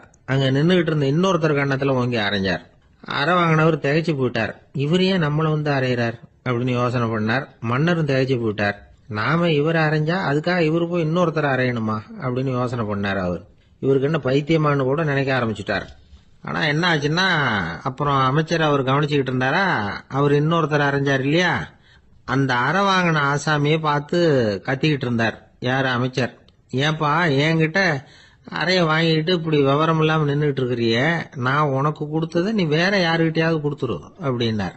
உடனே அந்த ஆள் பார்த்தான். தனக்கு அடுத்தபடியா நின்றுகிட்டு இருந்தவன ஓங்கி ஒரு அரை அரைஞ்சான். அவன் கண்ணத்தை தடவிட்டே யோசனை பண்ணான். இது ஏதோ புரிஞ்சுக்கிட்ட மாதிரி அடுத்தாப்புல நின்றுகிட்டு இருந்தவன அரைஞ்சான். இப்படி இந்த அறை வந்து மாறி மாறி போய்கிட்டே இருக்குது. ஊரு பூரா பிரயாணம் பண்ண ஆரம்பிச்சுட்டுது. அன்னைக்கு ராத்திரி அந்த ராஜா படுக்கிறதுக்காக போனார். அந்த நேரம் பார்த்து அவர் கண்ணத்துல பலார்னு ஒரு அறை விழுந்தது. நம்மளே அரையிறது யாரு அப்படின்னு அதிர்ச்சியோட மன்னர் திரும்பி பாக்குறாரு. அரைஞ்சது அவரோட மனைவி. என்னாச்சு உனக்குன்னு கத்துனார் ராஜா. உங்களுக்கு தெரியாதா, ஊரு பூரா ஒருத்தர் மாத்தி ஒருத்தர் மூலமா இந்த அறை வந்து பிரயாணம் பண்ணிட்டு வருது அப்படின்னாங்க அந்த அம்மா. அப்படின்னா ஆரம்பிச்ச இடத்துக்கே வந்துட்டுதா அப்படின்னாராம் மன்னர். என்ன சொல்றீங்கன்னு கேட்டிருக்காங்க. இவர் விவரத்தை சொன்னாராம். அப்படின்னா நீங்க ஆரம்பிச்சு வச்ச இந்த விளையாட்டை நான் முடிச்சு வச்சுட்டேன் அப்படின்னாங்களாம் அந்த அம்மா. மறுநாள் காலை மறுபடியும் அரசவை கூடிச்சு. அந்த அமைச்சர் மன்னரை பார்த்து கேட்டார், என்ன மகாராஜா, என்கிட்ட கொடுத்ததை திருப்பி வாங்கிட்டீங்களா அப்படின்னாராம். இப்படி நடக்கும்னு நான் எதிர்பார்க்கவே இல்லைன்னார் மன்னர். ஆனா நான் எதிர்பார்த்தேன். அது எங்க போயிட போகுது, ஊர் பூரா சுத்தி கடைசியில உங்ககிட்ட தான் வந்து சேரும் அப்படிங்கறது எனக்கு தெரியும் அப்படின்னாராம் அமைச்சர். இந்த கதை வந்து வேடிக்கையா இருந்தா கூட இதுல உள்ள கருத்து முக்கியமானது. இந்த உலகத்துல பல கருத்துக்கள் இப்படிதான் மாறி மாறி சுத்தி வந்துகிட்டே இருக்குது. நம்மால் ஒருத்தன் தன்னுடைய நண்பன் ஒருத்தனை கடத்தருல பார்த்தான். உடனே ஓடி போய் பலார்னு ஒரு அறை கொடுத்தானா. அவன் கண்ணத்தை தடவிட்டு ஏன்டா என்ன அரைஞ்சேன்னு கேட்டிருக்கான். நீ ஏன்டா என்ன முட்டாள்னு என் மனைவிட்ட போய் சொன்னேன் அப்படின்ட்டு இருக்கான் அவன். உன்னை ஒரு முட்டாள்னு சொன்னதுக்காகவா நீ என்ன அரைஞ்ச அப்படின்னு கேட்டிருக்கான் இவன். டேய், நான் அதுக்காக அறையலப்பா, அது ஒரு பெரிய ரகசியம். நான் முட்டாள்ங்கிறது அந்த ரகசியத்தை நீ வந்து ஏன் எங்க வீட்டுல போய் சொன்னேன், அதுக்காக தான் அரைஞ்சேன் அப்படின்னு நானும் அவன். ஒரு மனுஷனை பார்த்து என்கிட்ட வாலாட்டாதே அப்படின்னு சொன்னா அவன் நம்ம கிட்ட ஏதோ வம்புக்கு வர்றான்னு அர்த்தம். ஒரு நாயை பார்த்து யாரும் என்கிட்ட வாலாட்டாதே அப்படின்னு சொல்றது இல்லை. ஏன்னா நாய் வாலாட்டுனா அது நம்ம கிட்ட தன்னுடைய நன்றியை தெரிவிக்கிறதாக நினைச்சுக்கிட்டு இருக்கிறோம். ஆனா அது அப்படி இல்லை அப்படின்னு சொல்றாங்க அது சம்பந்தமான நிபுணர்கள். ஒரு நாய் தன்னுடைய வாலை இந்த பக்கமும் அந்த பக்கமுமா இப்படியும் அப்படியும் ஆட்டிக்கிட்டு இருந்தா அது வந்து பதட்டத்துல கூட இருக்கலாம். நாய் நட்பா இருந்தாலும் வாலாட்டும், ஆத்திரத்துல இருந்தாலும் வாலாட்டும், கோபத்துல இருந்தாலும் வாலாட்டும், குழப்பத்துல இருந்தாலும் வாலாட்டும், மகிழ்ச்சியா இருந்தா கூட அது வாலாட்டும். அதை நாம வந்து தப்பா புரிஞ்சுக்கிட்டு அதுகிட்ட போய் மாட்டிக்க கூடாது. நாயை பத்தி எனக்கு நல்லா தெரியும் அப்படின்னு சொல்றவங்க கூட அதுகிட்ட கடி வாங்கிட்டு வந்து நிக்கிறது உண்டு. நிபுணர்கள் என்ன சொல்றாங்க தெரியுமா? எப்பவுமே நாய்கள் திடீர்னு வந்து கடிச்சு விடுறது இல்ல, கடிக்கிறதுக்கு முன்னாடி சில அறிகுறிகளை காட்டும். அதை சரியா புரிஞ்சுக்கிட்டோம்னா தப்பிச்சுக்கலாம். ஒரு வீட்டுக்கு போறீங்க, அங்க புதுசா ஒரு நாயை பாக்குறீங்க, உடனே அதுகிட்ட போய் குனிஞ்சு சிரிச்சுக்கிட்டே அது தலையில தட்டுறீங்க. இது ரொம்ப தப்பா. ஒரு நாய் இன்னொரு நாயை நேருக்கு நேர் பார்த்து பல்ல காட்டுனா அது தன்னுடைய தன்முனைப்பை காட்டுதுன்னு அர்த்தமா. உன்னை விட நான் பெரியவன் அப்படின்னு சொல்லுதுன்னு அர்த்தம். அதனால நீங்க அது மாதிரி கிட்ட போய் சிரிக்கிறோம் அப்படின்னு நினைச்சுக்கிட்டு பல்ல காட்டினா உங்களையும் எதிரியா நினைச்சிரும். இன்னொரு விஷயம் என்னன்னா, தலையில தட்டுனா நாய்க்கு பிடிக்காது. அது வந்து தன்னை அடக்கிறதாகவும் அச்சுறுத்துறதாகவும் நினைச்சுக்கிட்டு இருக்கும். சரி, அப்படின்னா புதுசா ஒரு இடத்துல அல்லது வீட்டுல நாய்க்குட்டியை பார்த்தா என்ன பண்றது? நீங்க சும்மா இருங்க, அதுவா கிட்ட வரட்டும். அதுக்கப்புறம் அதுகிட்ட கனிவா பேசுங்க. கண்ணம், மார்பு, தோல் இங்கெல்லாம் தட்டலாம், தப்பு இல்லையா? தலையில தான் தட்டப்படாதான். ஒரு நாய் வந்து உங்களை நோக்கி ஓடி வருது, நீங்களும் ஓடுனா அது துரத்த ஆரம்பிச்சிடும். அசையாம சில மாதிரி நின்றுடுங்க, அது கிட்ட வராது.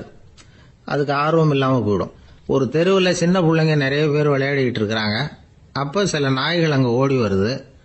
எல்லாரும் ஓடினாங்க. அப்படி ஓடுறப்போ ஒரு பையன் கால் தடிக்க கீழே விழுந்துட்டான். என்னாச்சு தெரியுமா? துரத்திட்டு வந்த நாய்கள்லாம் கீழே விழுந்தவன ஒன்றும் செய்யல, அவன் கிட்டே போகல.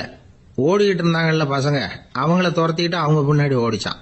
அதுதான் நாய்களுடைய சுபாவம்.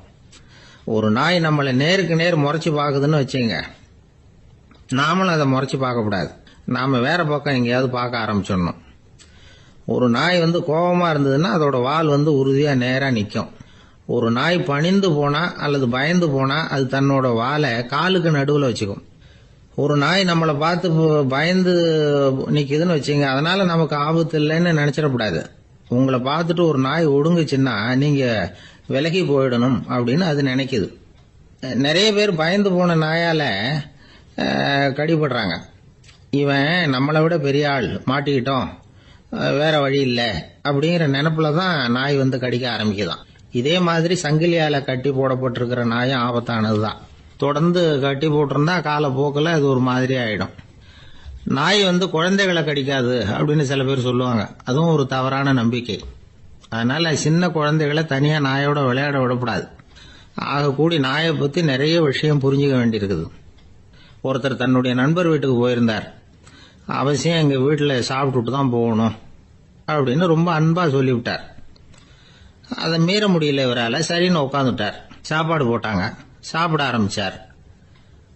அவங்க வீட்டில் கட்டி போட்டு இருந்த நாய்க்குட்டி இவர் சாப்பிட்றத முறைச்சு பார்த்தது.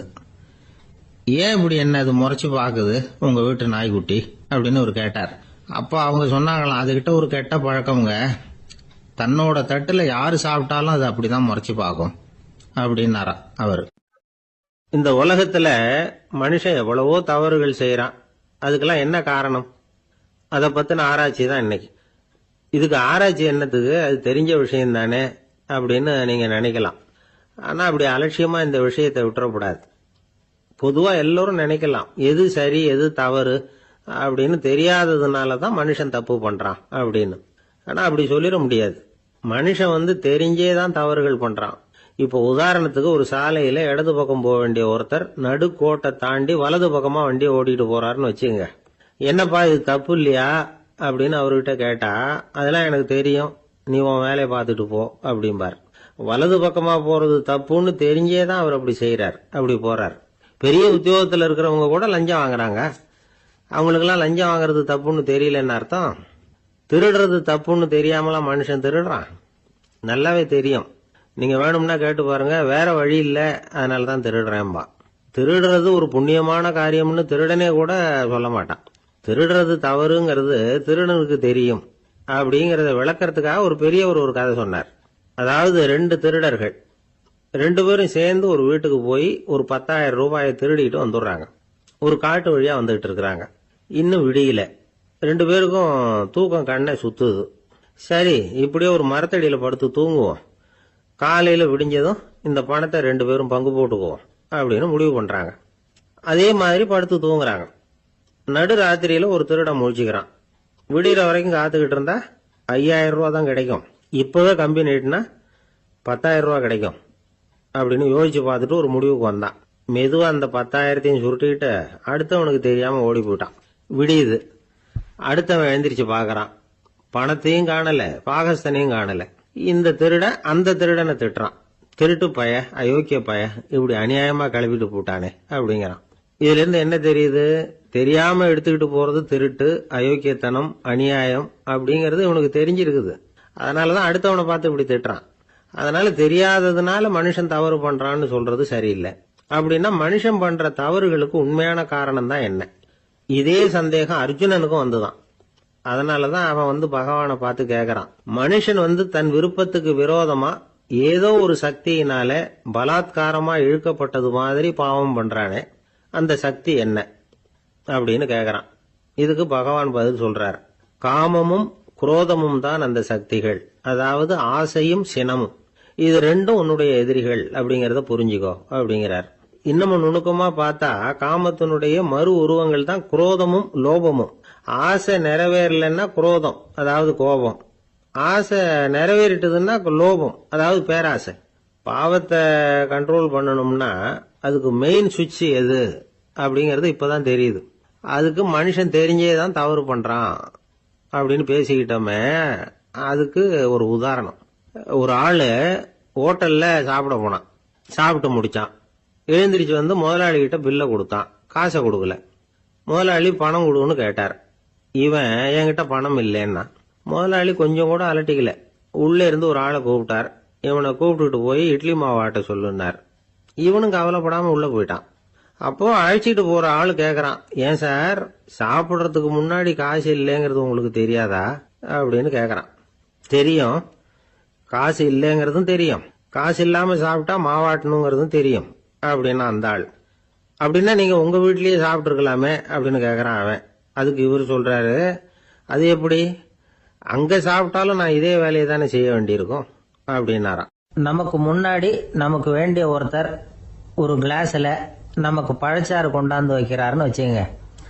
உடனே நாம என்ன பண்ணுவோம், எடுத்து கிடுகிடுன்னு சாப்பிட்ருவோம் அடுத்தவங்க யாரும் வர்றதுக்குள்ள.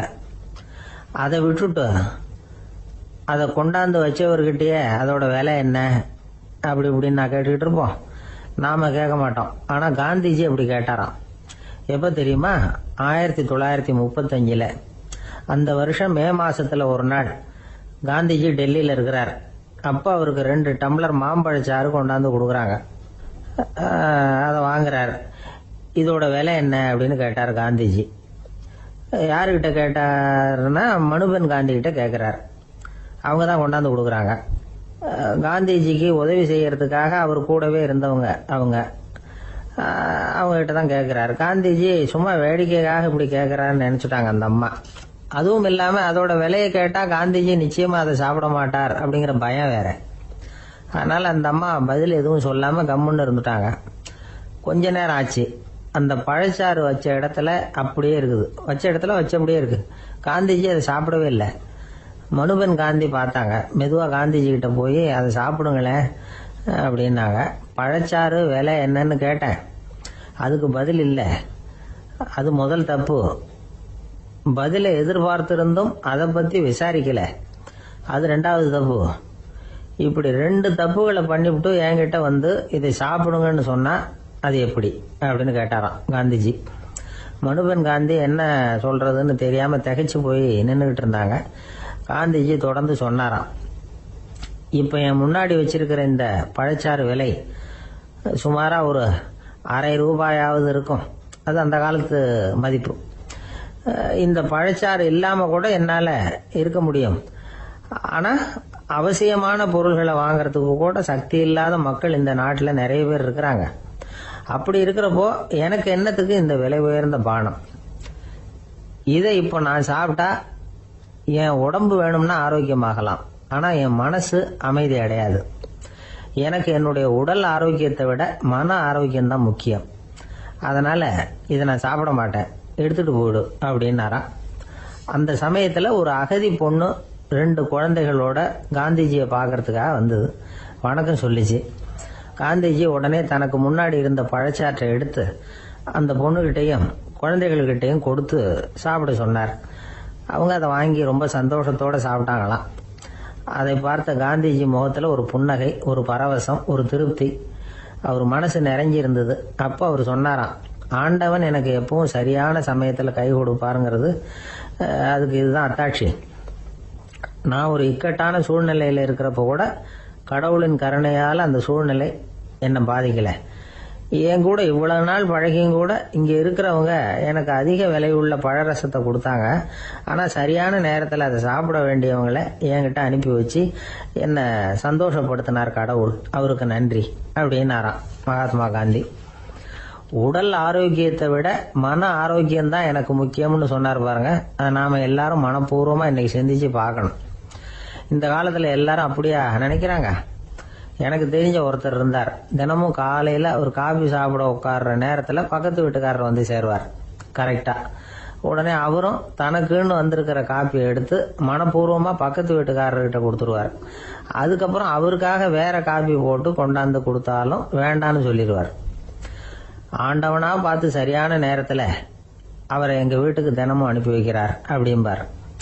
ஏன் அப்படி சொல்றீங்க அப்படின்னு கேட்டோம் ஒரு நாள். அதுக்கு அவர் சொல்றார், எனக்கு என்னோட உடல் ஆரோக்கியம்தான் முக்கியம். இத கடவுள் புரிஞ்சுக்கிட்டு எங்க வீட்டு காப்பியை சாப்பிடுறதுக்கு தினமும் அடுத்த வீட்டுக்காரனை அனுப்பி வைக்கிறார் அப்படின்னார் அவர். காஞ்சிபுரத்துல பல்லவ ராஜா ஒரு கோவில் கட்டினார், கைலாசநாதர் கோவில். அதுக்கு கும்பாபிஷேகம் பண்றதுக்கு ஒரு நாள் குறிப்பிட்டு அதுக்கு வேண்டிய ஏற்பாடுகள்லாம் பண்ணினார். முதல் காரியமா கடவுளை வேண்டிக்கிட்டார், நீங்க இந்த கும்பாபிஷேகத்துக்கு நேர்ல வந்து கலந்துக்கணும்னார்.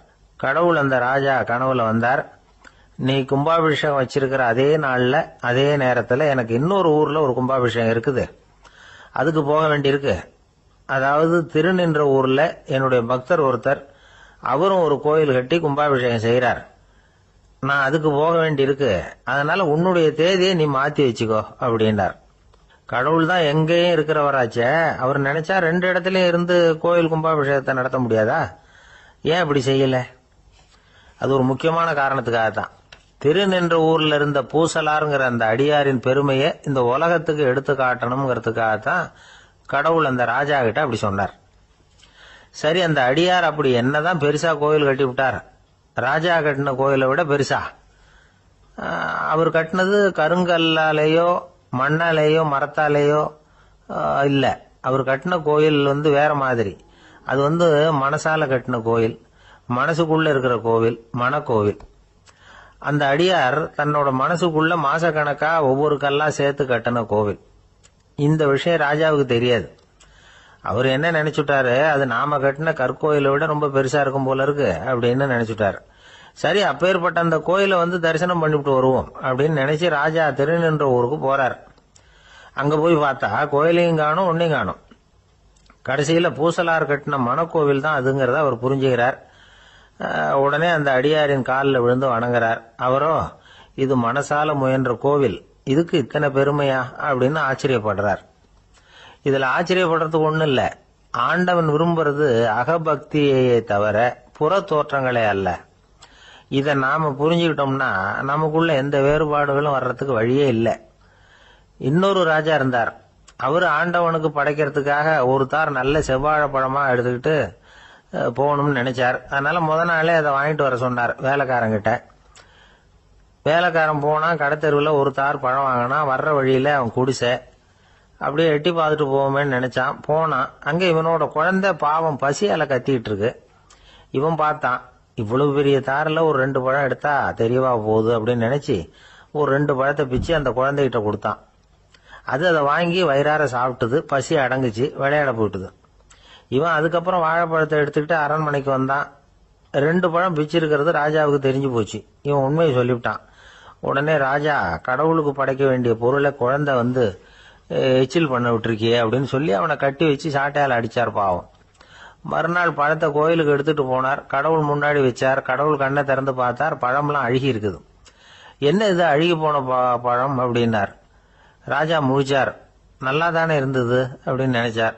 அப்போ கடவுள் அந்த ராஜா கிட்ட சொன்னாராம், இத பாருப்பா, இந்த தாரில் 2 பழம் தான் நல்ல பழம்.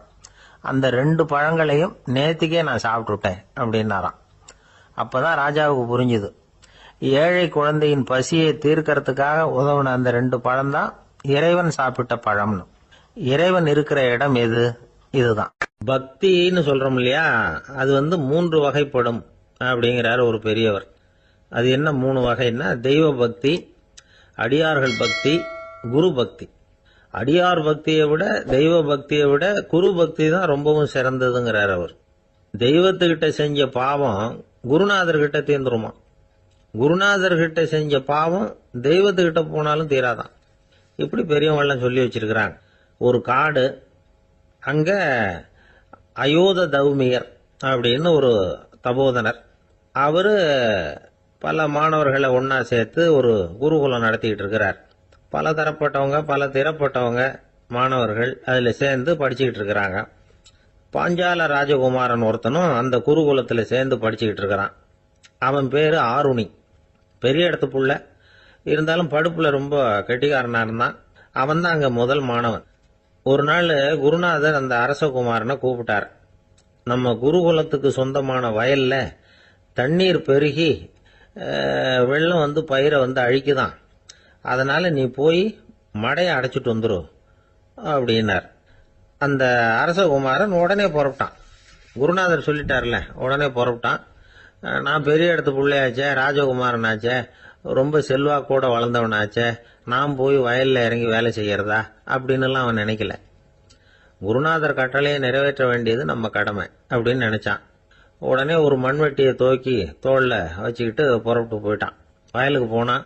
பார்த்தான், தண்ணி கரையை உடைச்சிக்கிட்டு வயலுக்குள்ள ஏகமா பாஞ்சிக்கிட்டு இருக்குது. இவன் மண்வெட்டியால களிமண்ணை புல்லோட சேர்த்து புல் பத்த மாதிரி வெட்டி வெட்டி போட்டான். இருந்தாலும் மடையை அடைக்க முடியல. தண்ணி அதை மீறி வந்துகிட்டே இருக்கு. தண்ணி வேகமா வயலுக்குள்ள போயிட்டே இருக்குது. போடுற பத்தையெல்லாம் கரைஞ்சி கரைஞ்சி போயிட்டு இருக்கு. இருந்தாலும் இவன் தன்னுடைய முயற்சியை கைவிடல. வெட்டி வெட்டி போட்டுக்கிட்டே இருக்கிறான். காலையில் அங்கே போனவன் சாயந்தரம் வரைக்கும் இப்படி செஞ்சுக்கிட்டு இருக்கிறான். உடம்பும் மனசும் ரொம்பவும் சோர்ந்து போச்சு. இருந்தாலும் குருநாதர் இட்ட கட்டளையை நிறைவேற்றாம இருக்கிறோமேங்கிற ஒரு குறை அவனுக்கு இருக்கு.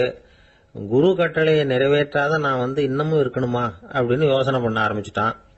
என்ன செய்யலாம்னு பார்த்தான். நம்ம குருநாதர் இட்ட பணிக்காக இந்த உடம்பையே தியாகம் பண்ணலாம் அப்படின்னு முடிவு பண்ணான். தண்ணி பாயுதுல, அதுக்கு குறுக்க விழுந்து அப்படியே மடையை அடைச்சிக்கிட்டு அப்படியே படுத்துட்டான். இது மற்றவங்களுக்கு தெரியாது. அன்னைக்கு ராத்திரி ஒரு விளக்கு முன்னாடி உட்காந்து குருநாதர் பிள்ளைங்களுக்கு பாடம் சொல்லி கொடுத்துட்டு இருக்கிறார். முதல் வரிசையில் இருக்கக்கூடிய ராஜகுமாரனை காணல. நம்ம ஆருணி எங்க போனா அப்படின்னு சொல்லி மற்ற மாணவர்களை விசாரிச்சார். இப்போ அவங்க சொன்னாங்க, சுவாமி அவன் காலையில் வயலுக்கு மடையை அடைக்கிறதுக்காக போனான், நீங்க தான் போக சொன்னீங்க, இன்னும் திரும்பி வரல அப்படின்னு அவர் பையன். குருநாதர் உடனே ஒரு தீவெட்டி எடுத்துக்கிட்டு மாணவர்களை அழைச்சிக்கிட்டு வயலுக்கு போனார். அங்கே போய் பார்த்தா ஆளை காணும். ஆருணி ஆருணின்னு சொல்லி சத்தம் போட்டு கூப்பிட்டு பார்க்குறார். நான் இங்கே இருக்கேன் குருநாதா அப்படின்னு காலுக்கு அடியிலேருந்து ஒரு சத்தம் வருது. குனிஞ்சு பார்த்தா அவன் மடையில் படுத்திருக்கிறான். என்னப்பா இதுன்னார். காலையிலேருந்து இந்த மடையை அடைச்சி பார்த்தேன் சுவாமி, முடியல, அதனால இப்படி குறுக்க படுத்துட்டேன். என்னை தாண்டறதுக்கு பயந்து போய் தண்ணியே தேங்கி நின்றுட்டுது அப்படின்னா. அவனுடைய குரு பக்தியையும் அவனை தாண்டறதுக்கு அஞ்சு நிற்கிற தண்ணி தேக்கத்தையும் பார்த்துட்டு எல்லாரும் ரொம்ப ஆச்சரியப்பட்டு போயிட்டாங்களாம். ஆருணி எழுந்திரிச்சு வா அப்படின்னு கூப்பிட்டாராம் குருநாதர். அவன் தண்ணீரை பொழந்துக்கிட்டு எழுந்திரிச்சு வந்தானான். அதனால அவனுக்கு உத்தாலகன் அப்படின்னு ஒரு பேர். உத்தாலகன்னா தண்ணீரை பிளந்தவன் அர்த்தம். அந்த உத்தாலகன் மாதிரி இந்த காலத்து மாணவர்களுக்கும் குரு பக்தி வேணும் அப்படின்னு சொன்னோம் ஒரு பள்ளிக்கூடத்தில். உடனே நிறைய மாணவர்கள் எழுந்திரிச்சு நின்னாங்க. சார், நீங்க எங்களை இன்னமும் சரியா புரிஞ்சுக்கலன்னு நினைக்கிறோம். அன்னைக்காவது ஒருத்தன் அப்படி இருந்தான், இன்னைக்கு ஏகப்பட்ட உத்தாலகர்கள் இருக்கிறோம். எங்க வாத்தியார் கட்டளை இட்டா இப்பவே அது மாதிரி வயலுக்கு போய் மடையில குறுக்கப்படுத்துக்கிறதுக்கு இந்த வகுப்புல உள்ள அத்தனை பேரும் தயாரா இருக்கிறோம் அப்படின்னாங்க. அப்படியா அப்படின்னு சொல்லி கேட்டோம் ரொம்ப சந்தோஷமா. ஒருத்தன் ரொம்ப அடக்கமா எழுந்திருச்சான். அப்புறம் சொன்னான், ஆமா சார், வகுப்புல இவர் நடத்துற பாடத்தை கேட்டுக்கிட்டு இருக்கிறத விட பேசாம போய் மடையில படுத்துடுறது ஒன்றும் கஷ்டமான காரியமா இருக்காது, அதனால தான் எல்லாரும் அங்க போறேன்னு சொல்றோம் அப்படிங்கிறான். துருக்மேனியாவில் அஷ்காபாத் அப்படின்னு ஒரு நகரத்துல ஒரு புவியியல் விஞ்ஞானி இருந்தார். அவரு ஒரு நாய்க்குட்டி வளர்த்தார். ஒரு நாள் முன்னிரவு நேரம் ஒரு மேஜைக்கு முன்னாடி உட்காந்து அந்த விஞ்ஞானி ஏதோ கணக்கு போட்டுக்கிட்டு இருக்கிறார். அவருக்கு ஒரு சின்ன பெண் குழந்தை, அது தொட்டில தூங்கிட்டு இருக்குது. அந்த நாய்க்குட்டியும் ஒரு மூலையில படுத்து அது பாட்டுக்கு தூங்கிட்டு இருந்தது. ஒரே அமைதி. அந்த நேரத்தில் திடீர்னு அந்த நாய்க்குட்டி துள்ளி எழுந்திருச்சுது. நேராக குழந்தைகிட்ட ஓடிச்சு. அந்த குழந்தைய அது போட்டிருந்த ட்ரெஸ்ஸோட சேர்த்து கவ்வி தூக்குச்சு. தூக்கிக்கிட்டு வாசல் பக்கம் ஓடிச்சு. நாய்க்குட்டி குழந்தைய கவ்வி தூக்க முடியுமாங்கிற சந்தேகம் உங்களுக்கு இல்லையா? நீங்க நம்ம ஊர் நாய்க்குட்டியவே பார்த்து பழக்கப்பட்டிருக்கீங்க, அதனால நம்புறதுக்கு சிரமமா இருக்கும். அந்த ஊர்ல எல்லாம் அது ரொம்ப ஸ்ட்ராங்கா இருக்கும், ஒரு ஏதோ கண்ணுக்குட்டி மாதிரி இருக்கும். விஞ்ஞானி அதை பார்த்துட்டார். உடனே அந்த நாய்க்கு வெறி பிடிச்சிட்டுதுன்னு முடிவு பண்ணிட்டு தன்னோட கை துப்பாக்கி எடுத்துக்கிட்டு ஓடி வந்தார். அவர் வெளியில நாய்க்குட்டி எங்க அப்படின்னு பார்த்து தேடுறார். அந்த நேரத்தில் அந்த வீடு இடிஞ்சு விழுது. காரணம் பூமி அதிர்ச்சி. இப்படி பூமி அதிர்ச்சி உண்டாக போகுதுங்கிறது அந்த நாய்க்குட்டிக்கு முன்னாடியே தெரிஞ்சு போச்சு. அதுதான் குழந்தைய தூக்கிட்டு வெளியில ஓடி வந்திருக்குது. அது மூலமா அந்த குடும்பத்தையே காப்பாத்தி இருக்குது அந்த நாய்க்குட்டி. இந்த சம்பவம் நடக்கிறதுக்கு 3 நாளைக்கு முன்னாடியே சில பிராணிகளுக்கு இப்படி நடக்க போகுதுங்கிறது தெரிஞ்சிருக்குதான். ஆமா, அந்த நகரத்துல 3 நாளைக்கு முன்னாடியே பாம்பு, பல்லி இதெல்லாம் அது தங்கியிருந்த வலையை விட்டு வெளியில ஓடி வந்துட்டுது. அதே மாதிரி அங்கிருந்த புறாவெல்லாம் பறந்து போயிடுச்சான். இதே மாதிரி யுகோஸ்லோவியாவில் கூட ஒரு நகரம், அங்க ஒரு நாள் ராத்திரி ஒரு மிருக காட்சி சாலையில திடீர்னு ஒரு பெரிய கலவரம், கூச்சல், குழப்பம். அங்க இருந்த கழுதை, புலி, யானை, பறவை எல்லாம் கண்ணாபின்னான்னு கத்த ஆரம்பிச்சுட்டுது. நீர் யானை அதுக்குன்னு போடப்பட்டிருந்த தடுப்பையே தாண்டி குதிச்சு வெளியில வந்துட்டுதான். மறுநாள் தான் எல்லாருக்கும் விஷயம் புரிஞ்சுது. அடுத்த நாள் காலையில அங்க பூமி அதிர்ச்சி உண்டாயிட்டுது. இப்ப பாருங்க, அதாவது மனுஷனை போய் தீர்க்க தரிசி அது இதுன்னு சொல்லிட்டு இருக்கிறோம். இவனை விட அது பரவாயில்லைன்னு தோணுது. அதாவது மிருகங்கள் ஒன்னு நடக்க போகுதுங்கிறத முன்னாடியே புரிஞ்சுக்குதே. சரி, இதெல்லாம் எப்படி அது முன்கூட்டி புரிஞ்சுக்குது? அதுதான் படைப்பு ரகசியம். அதை கண்டுபிடிக்கிறதுக்கு தான் மனுஷன் ஆராய்ச்சி பண்ணிட்டு இருக்கிறான். விஞ்ஞானிகளோட ஆராய்ச்சியெல்லாம் ஒரு பக்கம் இருக்கட்டும், வீட்டுக்குள்ளேயே சில ஆராய்ச்சி பண்ணி பாருங்களேன். இப்ப சில யோசனை சொல்லி அதை சோதனை பண்ணி பாருங்க அப்படின்னு ஒருத்தர் சொன்னாராம். அதாவது இப்ப மழை வருமா வராதா அப்படின்னு தெரிஞ்சுக்கணுமா, உடனே ஒரு பூனைக்குட்டி பின்னாடியே மெதுவா போய் அது என்ன செய்யுதுன்னு கவனிச்சு பார்க்கணும். பூனைக்குட்டி தன்னோட பாதத்தினால சுகத்துல அப்படி கீறிக்கிட்டு இருக்கும். அப்படி கீறினா கண்டிப்பா மழை வரும். சில சமயம் பூனைக்குட்டி அப்படி மல்லாந்து படுத்துக்கிட்டு பாதத்தை உயர தூக்கும், அப்படியும் அப்படியும் புரளும். இப்படி செஞ்சதுன்னா அன்னைக்கும் மழை இருக்காது. அதனால முன்னாடி இருந்தது மழை வர்றதுக்கு அறிகுறி, இது மழை இல்லைங்கிறதுக்கு அறிகுறி. பறவைகள் பிராணிகள் இதுகளோட நடவடிக்கைகளை பார்த்துட்டு அதையெல்லாம் அடிப்படையா வச்சுதான் காலநிலையை கண்டுபிடிக்கிற கருவிகளை கண்டுபிடிச்சிருக்கிறாங்க. வாத்து இருக்குல்ல, சில சமயம் தன்னோட அழகை தன்னோட இறகுகள்ல அப்படியே புதைச்சிக்கும். அப்படி செஞ்சா குளிர்காலம் வரப்போகுதுன்னு அர்த்தம். பருவநிலை குளிரா மாறப்போகுதுங்கிறதுக்கு இதுதான் அறிகுறி. சிட்டுக்குருவி இருக்குதுல்ல, அதெல்லாம் புழுதியில உழுந்து புரளும், சிறகுகளை படபடன்னு அடிச்சுக்கும். அப்படி செஞ்சா மழை வரப்போகுதுன்னு அர்த்தம். ஒண்ணு மட்டும் நாம நல்லா தெரிஞ்சுக்கணும், இயற்கையின் சீற்றம்னு சொல்றோம் இல்லையா, இயற்கை ஏன் நம்ம மேல கோவப்படுது?